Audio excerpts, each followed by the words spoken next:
当渡边五郎疯了一样赶到羁押菊地航平的房间时，菊地航平的尸体正挂在卫生间的门框上。他用来吊死自己的物品是他自己的保暖裤，这种专为极地开发的材料保暖、亲肤、透气，而且质地坚韧。2条裤腿系起来就能轻松吊死一个140多斤重的成年人。与多数上吊身亡的人不一样，菊地航平的表情没有半点痛苦与狰狞，相反还面带一种视死如归的微笑。就在渡边五郎和其他几名美国人不知所措的时候，科考站的医生赶了过来，立刻将菊地航平的尸体从衣服做的绳结中抱了下来。医生一边给他做心肺复苏，一边感受他的脉搏与心跳。可惜菊地航平此时已经死透了。科考站毕竟不是监狱，也不是警局，这里没有专门的羁押室。他们在审讯完菊地航平之后，就把他安排在一个空房间里。他们留了几名士兵在外面守着，以免他逃脱。但谁都没想到，他竟然能自杀。美国人也不明白，军方负责人气急败坏地骂道：“这人他妈的有病吧？这他妈多大点事，就算把他送回日本审判，没造成什么严重后果，也就判个5到8年了不起了吧？”说完，他指着渡边五郎质问：“来，你告诉我，他这种私自指挥科考队勘探南极的行为，回去能判几年？”渡边五郎一脸茫然：“我也不知道，以前没有过，还是要看他到底有没有叛国的主观。如果不涉及叛国，只是私自勘探，应该判不到5年。要是涉及叛国的话，或许是会判死刑的。”军方负责人冷笑道：“别吓唬人了，你们那个姓山上的枪男，是不是也就判了无期徒刑？这个菊地航平回去接受审判，怎么也不可能判死刑吧？”渡边五郎尴尬地说：“你这么说也不是没有道理。”军方负责人又指着菊地航平的尸体问：“既然大概率不会判死刑，那他为什么要自杀？”渡边五郎有些绷不住情绪，气恼地说：“我也不知道啊，你们从头到尾都没有让我们跟他对上话，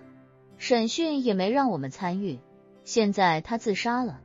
你就跑来质问我，我还想质问你们呢，你们是不是给他施压了，或者刑讯逼供了？”军方负责人意识到渡边五郎这里问不出什么，又不想被他当着众人的面指责，便立刻对身边几名士兵说道：“把他和其他日本劝降团的人都带到3区去监视居住，没我的命令，不允许他们迈出3区半步。”麦克默多科考站是最大的南极科考站，这里就是一个巨大的科研机构，内部有多个半独立区域。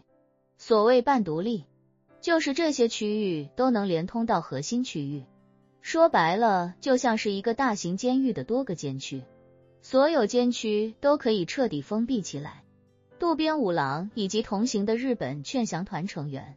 全部被美军软禁在了第3区。紧接着，美军立刻出动。就在美军空降兵开始登机准备起飞的时候，叶晨也独自一人从北欧科考站出发，前往昭和站。他通过菜菜子在日本的关系，知道前往美国麦克默多站的日本科考队已经被中途拦截，破青会的长老已经在返回昭和站的中途逃了，这就意味着美军必将接管昭和站，而那位长老也肯定不敢回来。叶晨此番前往昭和站，就是想第一时间看一看美军到底会怎么处理这件事，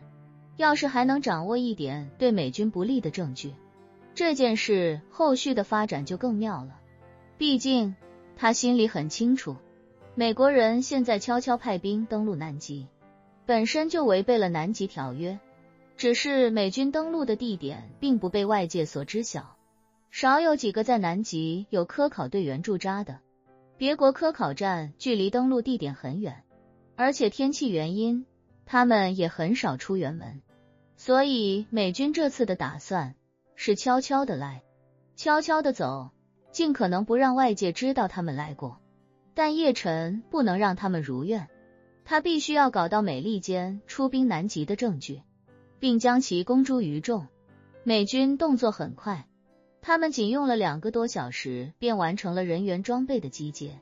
以及运输机的检修和起飞准备。在这种极寒天气，能做到这个效率确实很强悍。运输机队起飞2个小时之后便飞抵日本昭和站，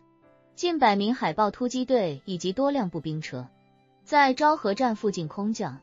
随后便对昭和站进行合围。昭和站的科考队员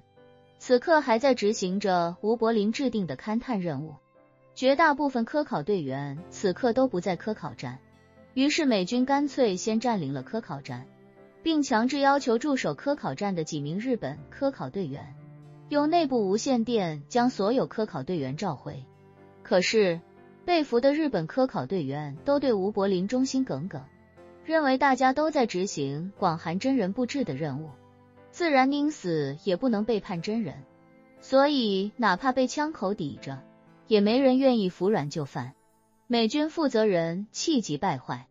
当即命令士兵对几名日本科考队员动刑。几名士兵还有些忌惮，低声道：“长官，我们平白无故在日本科考站对日本科考队员动手，传出去是不是会有外交纠纷啊？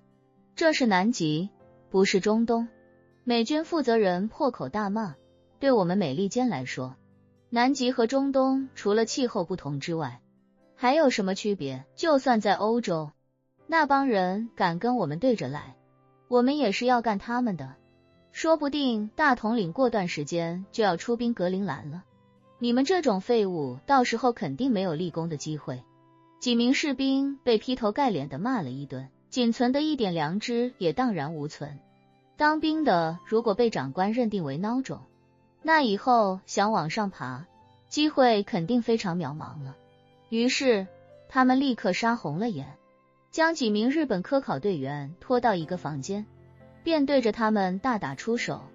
几个手无寸铁又没经受过军事化培训的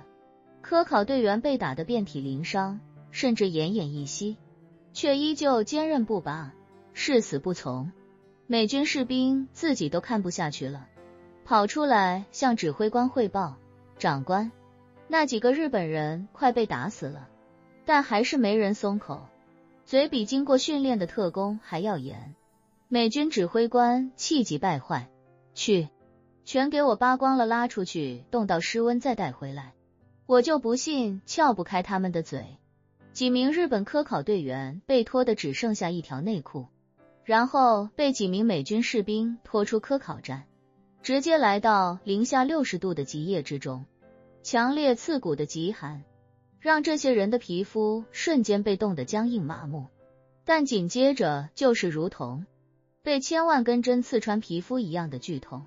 这种痛苦根本是常人所无法忍受的。当这几人暴露在极寒中几十秒之后，他们的皮肤就开始肉眼可见的冻伤。这些人出于本能，一个个疼得哇哇大叫。美军士兵见时机差不多了，